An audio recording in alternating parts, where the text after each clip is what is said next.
ఈ లోక సుఖాలు తాత్కాలికం, దేవుని న్యాయం శాశ్వతం. లూకాసు వార్త 16:25.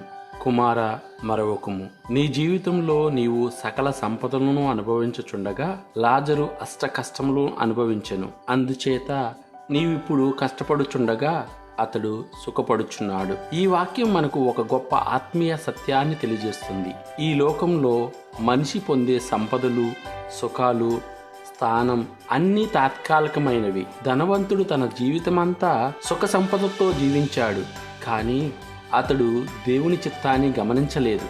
తన పక్కనే బాధపడుతున్న లాజరును కూడా పట్టించుకోలేదు. లాజర్ అయితే ఈ లోకంలో ఎంతో కష్టాలను అనుభవించాడు. అయినప్పటికీ అతడు దేవుని మీద విశ్వాసం కోల్పోలేదు. అందుకే చివరికి దేవుని రాజ్యంలో అతనికి ఓదార్పు లభించింది.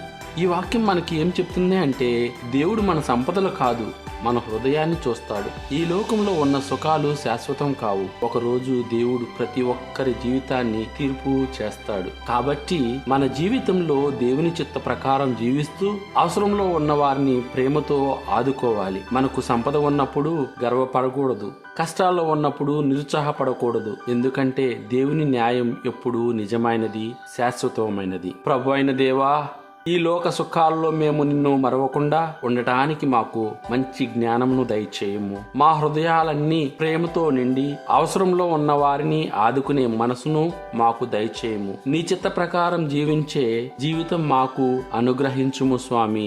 ఈ మనవులను యేసు నామంలో ప్రార్థించుచున్నాము. ఆమేన్.